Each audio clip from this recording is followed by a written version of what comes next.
So good to see you. Hi. Isn't it, Prue?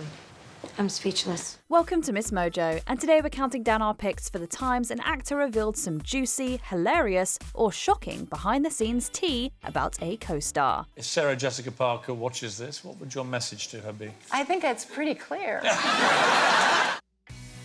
Number 10, Cloris Leechman, amateur hairstylist. This Oscar winner was in show business for almost 80 years. Needless to say, there are probably countless stories we'll never hear, but one lives on courtesy of Cloris Leechman's co-stars on shows like Raising Hope and Girl Meets World. I know you think I need little poochie like you to tell me joke isn't funny. In old country, I had variety show. It was called Mrs. Swirsky's Not So Happy Hour. On a rewatch podcast, Topanga actress Danielle Fishel mentioned how someone told her to hide her locks because Leechman had once cut an actress's hair off. She didn't say who, though. They had to do extensions and the whole thing. And I bet sure Cloris enough, Leechman didn't get fired because Cloris Leechman don't give a she does not. The story was repeated by her Raising Hope co-stars during a 2021 reunion over Zoom. This time, the actors said it was Lizzie McGuire star Hilary Duff who had a guest appearance on the show in 2013. Hilary was like having her makeup touched up, and Cloris just kind of walked up quietly. And Hilary looked at me like, what's this woman doing? Number 9, Kate Winslet does improv with Harvey Keitel. I just wanted to, maybe work on something together with you, Kate. And I'm going, okay, yeah, fine. It's Harvey Keitel. Anything you want. Acting is kind of a weird profession when you think about it, and the masters of the craft have very different processes. While filming Jane Campion's Holy Smoke in the late 90s, Harvey Keitel wanted to do an improvisation exercise with co-star Kate Winslet to establish more intimacy. He asked that she play out a scenario where he was her dog and she is trying to comfort him as he passes away. So I'm literally going, and the hidden camera is where and what is my name? Winslet was game, but found herself at a loss while Keitel mimicked the whimpers of the pet. Her hilarious recreation of his performance is an acting masterclass in itself. Oh no! Poor dog. Oh, Harvey. Oh, shush, Harvey dog. Harvey dog. Shh. Oh no! Oh look! It's Harvey dog dead. Harvey dead. Oh well. That was helpful. Number 8, Janet Hubert and Will Smith make peace. When The Fresh Prince of Bel-Air returned for its 4th season, the actress portraying Will Smith's Aunt Viv did not. You know, Miss Banks, since you had that baby, there's something different about you.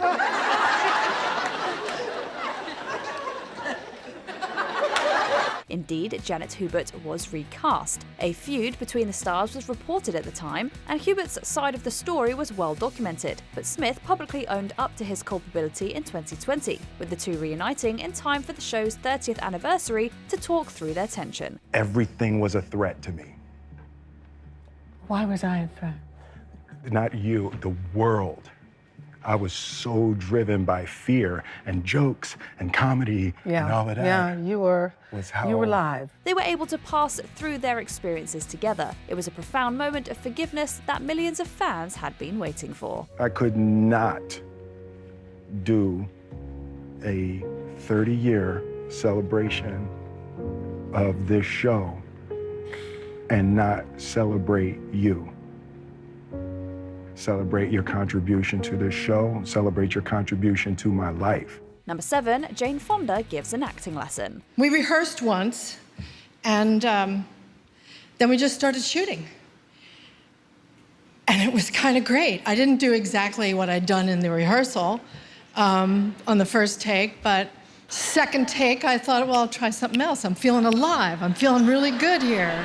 Every legend starts somewhere. Meryl Streep began her feature film career with the 1977 historical drama Julia. Streep was very, very green when it came to movie acting at this point. Thankfully, she had Jane Fonda as a scene partner and got a few pointers from the 2-time Oscar winner herself. You put your arm around me and, like a big sister, walked me into movie making. Apparently, Streep's theatre training had made her a bit too free on set. Fonda had to catch her up on some of the fundamentals of working on camera. That green tape on the floor, that's you. That's your mark. And if you land on it, you will be in the light and you will be in the movie. Streep took the acting lesson and, needless to say, she ran with it. Number 6, Jennifer Aniston and David Schwimmer's mutual crush. For roughly a decade, Ross and Rachel made Friends viewers crazy with their on-again, off-again romance. But during the show's reunion special for Max, the actors behind those characters made some confessions of their own. I had a major crush on Jen. And I think we both, at some point, we were both crushing hard on each other, but it was like two ships passing because one of us was always in a relationship. Though the two never got together in real life, they both carried a torch from the very first season. Still, they maintain that nothing ever happened off the set. I remember saying one time to David, it's going to be such a bummer if the first time you and I actually kiss is going to be on national television. Sure enough. Their first kiss was indeed in front of the cameras. Hearing the actors talk about their crushes just makes Friends fans want to go back and watch the whole series again. You know, to catch all the subtext. I mean, it's just that dress. Well, I hope the ends of these sentences are good. Oh, they're good. It's just been a while since I've seen you like this. You clean up good. Number 5, Betty White on B. Arthur. The Golden Girls were 4 best friends who ate more cheesecake and had more dates than people half their age, but things weren't completely hunky-dory on set. Can we really just tell what she really is like? It's not easy, David. It is not easy to work with that woman. She makes my life sheer hell. Betty White, who played the lovably airheaded Rose Nyland, was apparently too nice for Dorothy Zbornak actress Beatrice Arthur. White made jokes over the years, alluding to their opposite personalities, but it wasn't until later that she actually stated how plain it was that Arthur just didn't like her that much. B was not that fond of me, but yeah, I why loved... now? I've heard that. I don't know. What is I that don't know about? what I ever did. I don't know, but she was not that thrilled with me. Despite this, White says she loved her co-star. It does make us rethink all of those times Dorothy yelled at Rose. Now, I want you to promise that you will not say anything. Do you promise? Do you promise? Number 4, Shannon Doherty opens up about being fired. Alyssa Milano and Shannon Doherty may have played supernatural sisters on Charmed, but there was little love lost between them. No history lesson needed. I grew up here too. So can we talk about what's really bothering you?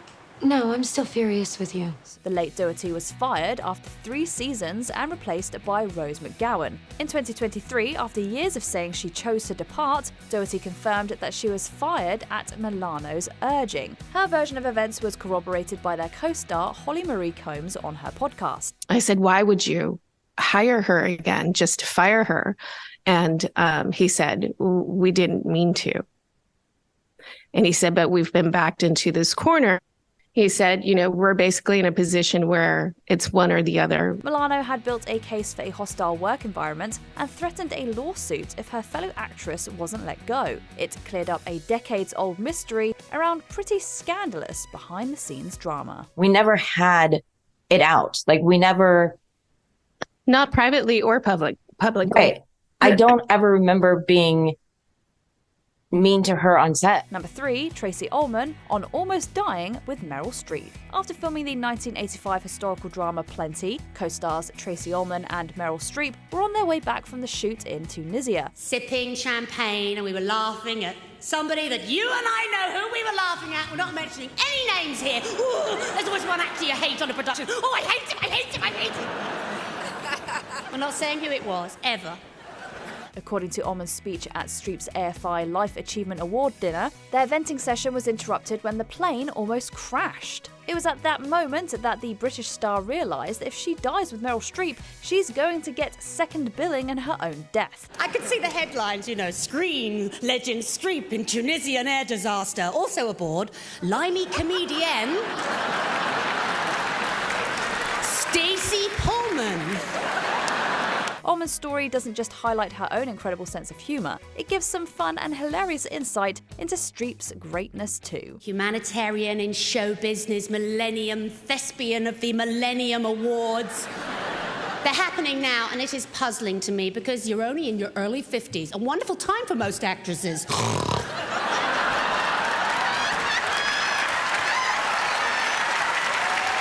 Number Number 2, Kim Cattrall shatters the illusion. Friendship on screen doesn't always translate. That's what Sex and the City fans everywhere found out when Kim Cattrall revealed that she did not consider her castmates her friends. I don't see them.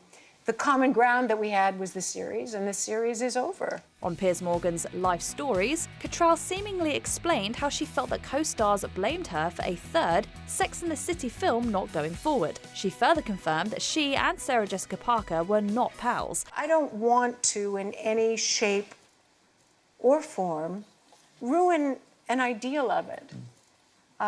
Because it does stand for empowerment, and it does stand for women sticking up for each other, but not always. The professional distance may be understandable, but it seemed to catch even Parker by surprise. As of season 2 of the sequel series, Cattrall has only made one appearance, and it was in a circumstance where she didn't have to share the set with the others. Put me on speaker and hold up that phone. All right, you're on speaker.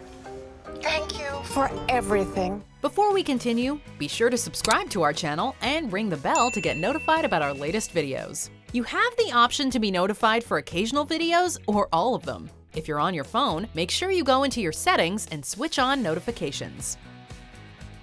Number 1, the silence of the co-stars. Clarice Starling and Hannibal Lecter have a relationship that's hard to define. But one thing's for sure, Anthony Hopkins was terrifying in his role. The first day we had a reading, we had like a little read through, and I got there early, and then I went to the bathroom, and I came back, everybody was sitting down, we did the read through of the film.